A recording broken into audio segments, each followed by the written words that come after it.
Welcome. Today what we're going to talk about is we are going to talk about energy and how we can use energy to address feelings of anxiety, panic attacks, even depression, and how powerful it can actually be. So we're first going to look at starting a little demonstration, and what I'm going to have you do is I'm going to ask you to put your hands together like this. And what I'd like you to do is start rubbing your hands together and then speeding that up really, really quickly until you can feel that burn. And once you have that burn, just simply pull your hands apart like this and bring your attention to your fingertips. Okay, can you feel that soft vibration? Maybe a little tingling. And then just bring your attention down into your fingers. Can you feel it there? The palm of your hand. The top of your hand. That is your energy. That is your energy that you're experiencing. And you're bringing it because you're bringing your attention to it. Once you bring your attention to it, that's where you're able to experience the energy and how it flows. Now, quantum mechanics indicates it's not that we have energy, it's that we actually are energy. Okay, and that's important to understand. Not only are we energy, but our emotions are energy and our thoughts are energy as well. So when we talk about emotions, we're talking about E/motion, which means energy in motion. And the purpose of emotions is actually to come through us and give us information and leave.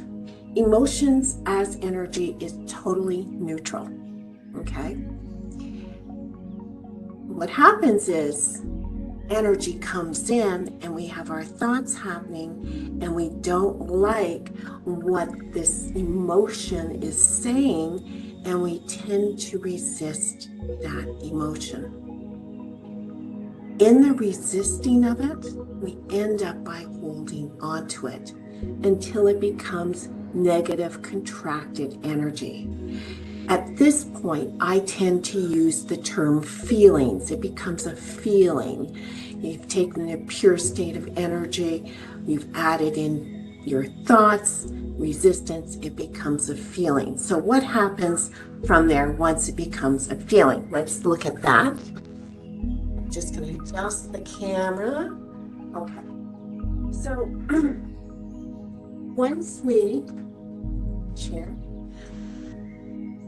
So once we have a state of resistance, what happens is it sends a signal to the brain, okay, a chemicalogical signal. And that negative contracted energy, the impulses of that, travel down through the neural pathways. As a neuropeptide, it becomes a neuropeptide, down the neural pathways and goes into your body. Okay. Bodies are emotions.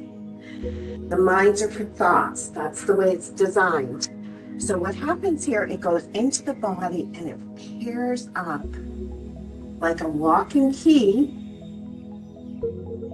okay, with an opiate receptor.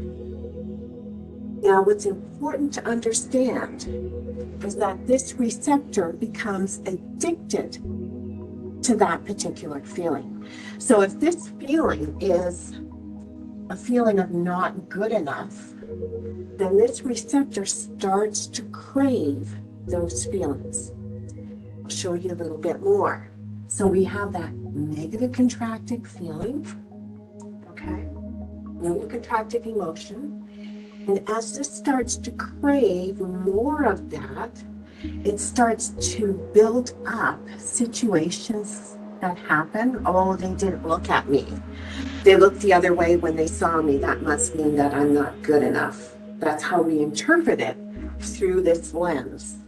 So over time, this tends to build up. It has nothing to do with reality. It has everything to do with our perceptions of reality. They may not have looked at you because, a car caught their eye and they thought it was their Aunt Mary or Uncle Bob, you know. But that's the story we make up because we have this addiction to feeling that way, feeling not good enough. So again, over time, other events piggyback on the original wound. Okay, does that make sense? What happens is because we have all kinds of receptors in our body, if we don't learn how to process this appropriately, then it starts to build up in our body. Okay? Does that make sense?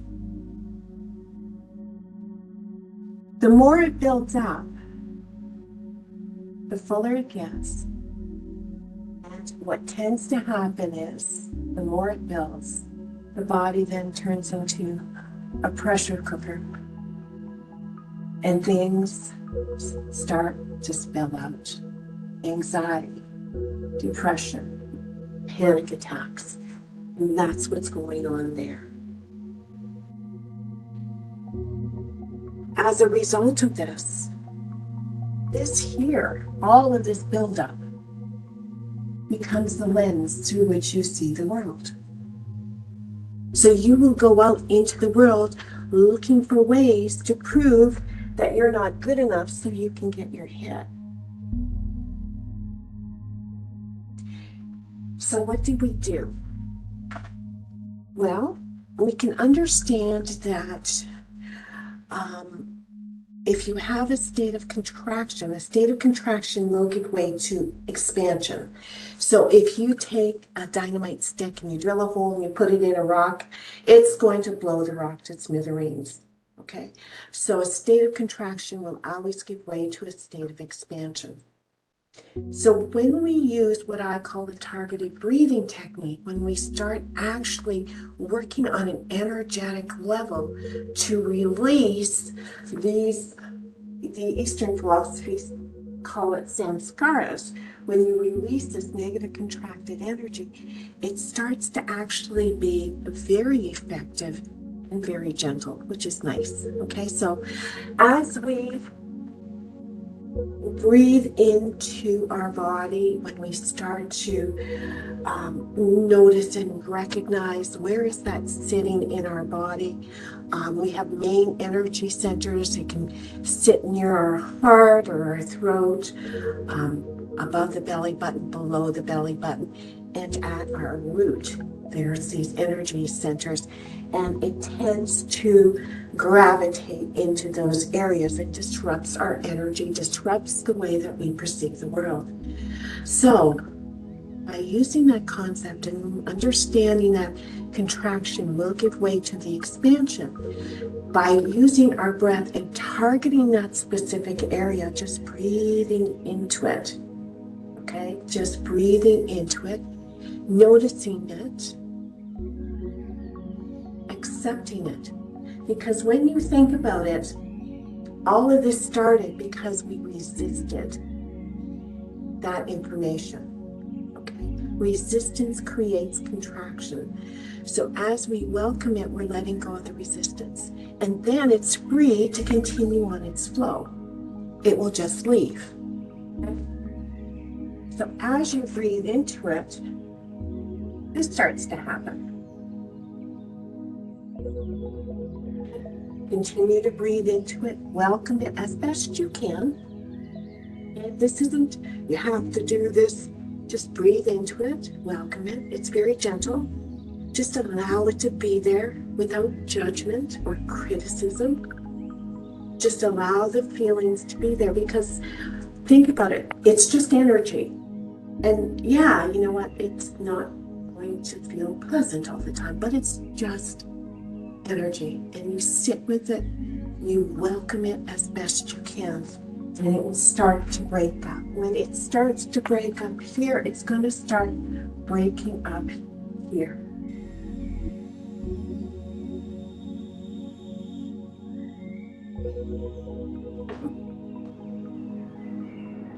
And if you continue to do it, more so, right? So again, sitting with the emotions or the feelings, sitting with the feelings, just be aware of them. That's all. Let them sit there. Observe them if you can. You know, if you find that it feels like it's going to be overwhelming, just take a little slice off. You don't have to take the whole pizza. Just take a little piece off that. Breathe into it. When you feel like you want to do some more, go back to it. This is something that you can do standing in line in the grocery store. This isn't something that actually takes a lot of time. But as you breathe into it, allow it to be. And if you can, I mean, the crowning glory is always sending it love and compassion. Okay. So, try out the technique, use the technique, just continue to use that.